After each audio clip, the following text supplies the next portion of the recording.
Best motivational books to read while your work.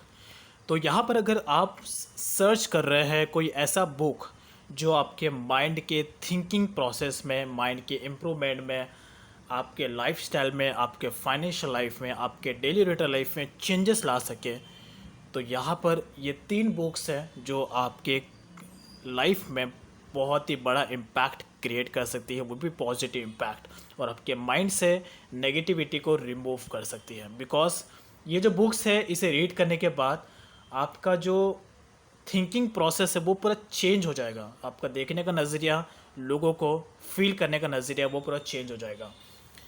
आज का जो जनरेशन है वो पूरा डिस्ट्रैक्शन का, पूरा डिस्टर्ब होने वाला जनरेशन है। तो ऐसे में एक चीज़ पर फोकस करना जो हमारे लिए इम्पॉर्टेंट है लाइफ में, हम यंग जनरेशन्स के लिए बहुत ही ज़्यादा मुश्किल्स हो जाते हैं। तो जो एक चीज़ है जो आपको एक चीज़ पर फोकस करने के लिए इम्प्रूवमेंट देगा, वो है बुक्स। जितना ज़्यादा आप अपने बुक्स को रीड कर लोगे, उतना ज़्यादा आपका माइंड का थॉट प्रोसेस स्ट्रॉन्ग होगा, नेगेटिविटी से आप दूर रहोगे, डिस्ट्रैक्शन से आप दूर रहोगे। तो यहाँ पर ये जो 3 बुक है, ये मेरे एक्सपीरियंस बेस के हिसाब से कह रहा हूँ। बिकॉज अब ये तीनों बुक्स के बारे में क्या क्या है, किस टाइप के बुक्स हैं, लेट मी शो यू। तो सबसे पहले यहाँ पे 3 बुक्स है जो मैंने अमेज़ॉन से परचेज़ किया, और ये फर्स्ट टाइम नहीं है कि मैं 3 बुक फर्स्ट टाइम परचेज़ कर रहा हूँ, ये तीसरी बार मैं इस बुक को परचेज़ कर रहा हूँ। बिकॉज इसके पहले जब 2 बार मैंने ये सेम बुक्स को परचेज़ किया, तो मैंने अपने फ्रेंड्स को दिया, कुछ मेरे रिलेटिव्स को दिया, ताकि उनके लाइफ में भी चेंजेस हो सके।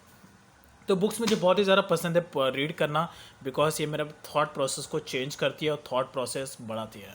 तो जो फर्स्ट बुक है, लेट मी शो यू। तो ये तीनों भी बुक्स मैंने अमेज़ॉन से परचेज़ किया है। तो जो फर्स्ट बुक है जो मेरा फेवरेट है, सबसे फेवरेट, सेकंड नंबर पर, ओके, फर्स्ट नंबर पर नहीं, फर्स्ट नंबर वाला बुक मैं आपको बताऊंगा पहले। तो सेकंड नंबर वाला जो फेवरेट बुक है वो है rich dad poor dad. Rich dad poor dad ये बेसिकली एक हाईएस्ट थिंकिंग और एक लोएस्ट थिंकिंग के बीच का डिफरेंस इस बुक में है, कि अमीर लोग ऐसा क्या सोचते हैं जिसकी वजह से वो अमीर होते जाते हैं, और गरीब लोग ऐसा क्या सोचते हैं जिसकी वजह से वो और गरीब होते जाते हैं। रिच पर्सन्स और पुअर पर्सन्स की जो थॉट प्रोसेस है वो इस बुक में बताई गई है, जो रॉबर्ट कियोसाकी है। ये जो बुक है ये बेस्ट सेलिंग बुक्स के लिस्ट में है, एंड काफ़ी ज़्यादा पॉपुलर है आज के टाइम में। इसके जो ऑथर है वो यही ऑथर है, इनके रॉबर्ट कियोसाकी का नाम है। और ये बुक्स मुझे बहुत ही ज़्यादा पसंद है, बिकॉज ये छोटी थिंकिंग और बड़ी थिंकिंग के बीच में डिफरेंस है, और हम डिस्ट्रैक्शन को अवॉइड करके जो हमारे लिए लाइफ में इम्पॉर्टेंट है उस चीज़ पर हम किस तरीके से फोकस कर सकते हैं, वो इस बुक में पूरा डिटेल में बताया गया है। ये जो मेरे पास बुक अवेलेबल है ये बेसिकली इंग्लिश वर्जन वाला बुक है, लेकिन इस बुक का हिंदी वर्जन भी अवेलेबल है, तो आप अमेज़ॉन से परचेज़ कर सकते हैं। और यहाँ पर चाहे तो मैं इसका लिंक डिस्क्रिप्शन में दे दूँगा, वहाँ से भी आप इस बुक को परचेज़ कर सकते हैं। लेकिन इस बुक को पढ़ने का जो मज़ा है वो इंग्लिश में है, इतना हिंदी में इतना ज़्यादा मज़ा नहीं आएगा आपको पढ़ने में, लेकिन ज़्यादा मज़ा इंग्लिश में आएगा। एंड बहुत ही ज़्यादा अगर आप अपने रियल लाइफ से कनेक्ट करना चाहते हो और जो ओल्ड जनरेशन वाली जो थिंकिंग है उसे अपने माइंड से रिमूव करना चाहते हो, तो ये बुक आपके लाइफ में चेंजेस कर सकता है, और इट्स वेरी इंपॉर्टेंट। इसके अलावा एक सेकंड बुक है, ये थर्ड नंबर पे मेरा फेवरेट है। फर्स्ट नंबर वाला बुक कौन सा है वो मैं आपको एंड में बताऊंगा। ये जो बुक का नाम है the power of subconscious mind. Mind की थॉट प्रोसेस, एग्जैक्टली माइंड का फंडामेंटल किस तरीके से वर्क करता है, माइंड का सिस्टम किस तरीके से वर्क करता है, वो इस बुक में पूरा बताया गया है। जो इसके ऑथर है वो है जोसेफ मर्फी, और ये भी काफ़ी ज़्यादा रिसर्च के बाद इस बुक को बनाया गया है, और इस बुक को भी बेस्ट सेलिंग के लिस्ट में आप गिन सकते हैं। बेस्ट सेलिंग तो नहीं, लेकिन अच्छे सेलिंग के बुक में ये लिस्टेड है। बेस्ट सेलिंग में एक ये है और एक और बुक है जो मैं आपको बताऊंगा एंड में, लेकिन ये बेस्ट सेलिंग नहीं है, लेकिन हाँ अच्छा सेलिंग बुक है, इसको भी लोग पढ़ते हैं। और माइंड के, अगर आपको अपने माइंड के थॉट प्रोसेस को समझना है कि माइंड किस तरीके से काम करता है, तो आप इस बुक को रीड कर सकते हैं, और मैं इस बुक को रीड करना बहुत ही ज़्यादा पसंद करता हूँ। एंड था और जो फर्स्ट नंबर पे मेरा सबसे फेवरेट बुक है, जो मेरा फेवरेट है फर्स्ट नंबर पर, लेट मी शो यू। तो इसका मैं अनबॉक्सिंग कर लेता हूँ।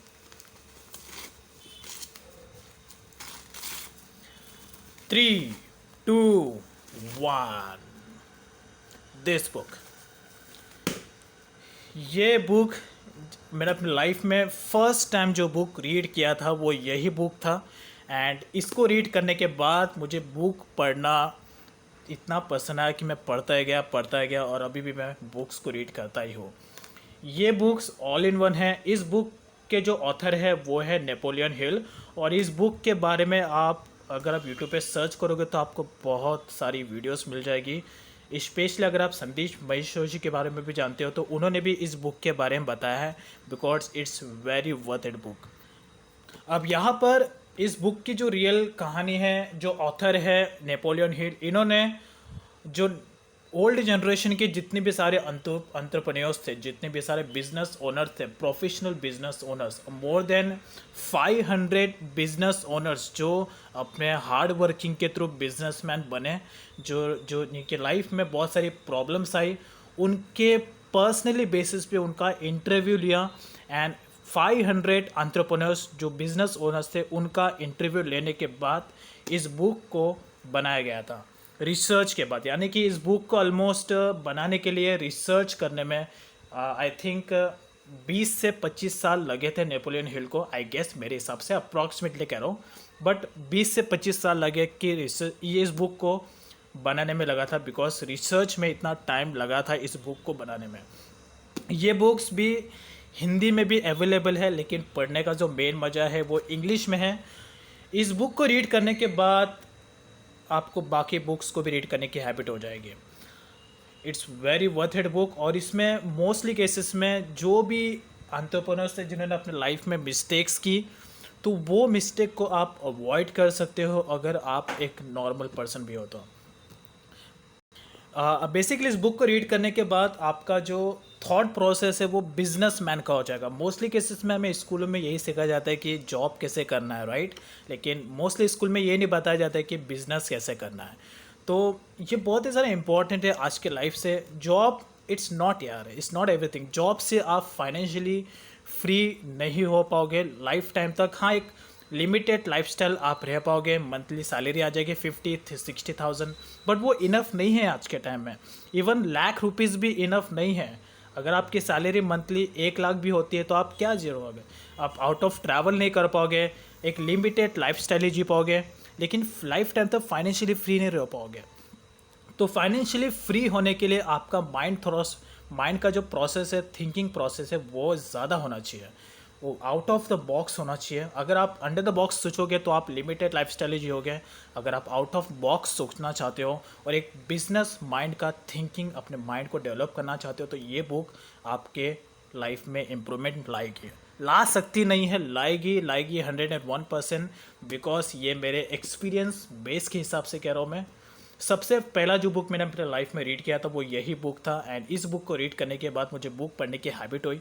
एंड इसके पढ़ने के बाद मेरे लाइफ में, मेरे फाइनेंशियल लाइफ में मुझे बहुत अच्छा रिस्पॉन्स मिला, और मैं एक चीज़ पर फोकस करता गया।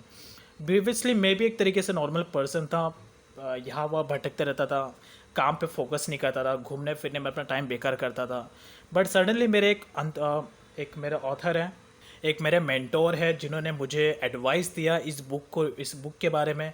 तो मुझे स्टार्टिंग में 1 वीक तक इस बुक को रीड करने में प्रॉब्लम होता था, थोड़ा मैं लेज़ी फील करता था। बट ये माइंड का प्रोसेस है। हम लेज़ी क्यों फील करते हैं? बिकॉज हमारे माइंड को उस चीज़ की हैबिट नहीं होती है, जिसकी वजह से हम लेज़ी फील करते हैं कोई नई चीज़ को फील करने में, नई चीज़ को हैबिट बनाने में। तो स्टार्टिंग टाइम में आपको, अगर आप फर्स्ट टाइम अपनी लाइफ में एक बुक रीड करोगे तो आपको स्टार्टिंग में थोड़ा प्रॉब्लम होगा 1 वीक तक। ये एक हैबिट है जो धीरे धीरे डेवलप होता है। तो अगर आप एक बुक रीड करने का हैबिट डालना चाहते हो तो आपको स्टेप बाय स्टेप जाना है। जैसे कि आपको एक डिसिप्लिन मेंटेन करना है 1 महीने का। जैसे कि आपको मंथ में 30 डेज होते हैं, तो डे 1 पे आपको 15 मिनट बुक रीड करना है, और वो आपको नेक्स्ट वीक तक, यानी कि 1 वीक तक 15-15 मिनट बुक रीड करना ही है, डिसिप्लिन। और 15 मिनट बुक रीड करने के बाद रात को जब आप सोने जाओगे तो जो 15 मिनट आपने उस डे में जो बुक में रीड किया उसको बस आपको मेमोराइज़ करना है रात को सोने से पहले, और सुबह उठने के बाद एक बार वही चीज़ को आपको रिपीट करना है जो आपने डे 1 पे 1 वीक में आपने उस बुक से रीड किया। इससे क्या होगा कि आपके माइंड में धीरे धीरे उस वर्ड्स का आना स्टार्ट हो जाएगा, और उसके बाद आपका माइंड धीरे धीरे केमिकल रिलीज करेगा उस चीज़ को लेकर, जिससे कि आप बुक रीड करना स्टार्ट करोगे। माइंड इस तरीके से काम करता है, माइंड को कुछ पता नहीं है। आप जिस चीज़ को आप एक्सपीरियंस माइंड को दोगे, माइंड वैसा ही एनर्जी रिलीज़ करता है। इसमें माइंड का गलती नहीं, गलती है आपका। आपको बस एक चीज़ पे फोकस करना है और माइंड आपका ऑटोमेटिकली उस चीज़ पर हैबिट आपका क्रिएट करना स्टार्ट कर देगा। तो 1 वीक तक आपको 15 मिनट बुक करना है, उसके बाद आपका इंटरेस्ट बढ़ेगा बुक पर। मैं 100% कह रहा हूँ, ये प्रैक्टिकल तरीका है। 1 वीक तक 15 मिनट बुक रीड करना है, उसके बाद सेकेंड वीक में 15 का आपको आधा घंटा करना है, और उसके बाद सेकेंड वीक तक आधा आधा घंटा पढ़ना है। उसके बाद थर्ड वीक में आधे का 1 घंटा करना है, और उसके बाद धीरे धीरे अगर आप नहीं भी चाहोगे तो ऑटोमेटिकली आपको बुक पढ़ने की हैबिट होगी। तो बेसिकली ये 3 बुक्स है जो आपके लाइफ में चेंजेस कर सकती है। पहला जो बुक है, सबसे पहला जो मेरा फेवरेट, जो आपके फाइनेंशियल लाइफ को लेकर, आपके थॉट प्रोसेस को लेकर बहुत ही ज़्यादा इंप्रूवमेंट देगा। सेकंड, ये आपके माइंड के फंडामेंटल्स के बारे में आपको पूरा इंप्रूवमेंट देगा। थर्ड जो है, ये बिग थिंकिंग और स्मॉल थिंकिंग के बीच में डिफरेंस आपका क्लियर करेगा, और आप उसमें किस तरीके से कनेक्ट हो सकते हो, कि आपके लिए क्या राइट है, वो इस बुक में आपको पूरा देखने को मिलेगा। तो ये जो कुछ भी कह रहा हूँ गाइस, ये मेरे एक्सपीरियंस बेस के हिसाब से कह रहा हूँ, बिकॉज जो चेंजेस मेरे लाइफ में हुई है तो वो चेंजेस आपके लाइफ में भी होना चाहिए, और मैं यही चाहता हूँ कि चलना है तो मिलके चलना है। That's is all about. तो ये तीनों बुक्स है जो आप रीड कर सकते हैं, एंड अगर आप इस तीनों बुक्स को परचेस करना चाहते हो तो इसका लिंक मैं डिस्क्रिप्शन में दे दूँगा, वहाँ से जाके आप इसे परचेस कर सकते हो। तो अगर आपको कुछ भी क्वेरीज है, कुछ भी डाउट्स है, तो आप डायरेक्टली मुझे कमेंट सेक्शन में या तो आप मेरे इंस्टाग्राम पर आप मुझे पूछ सकते हैं। Thank you. Link in the description down below. Thank you.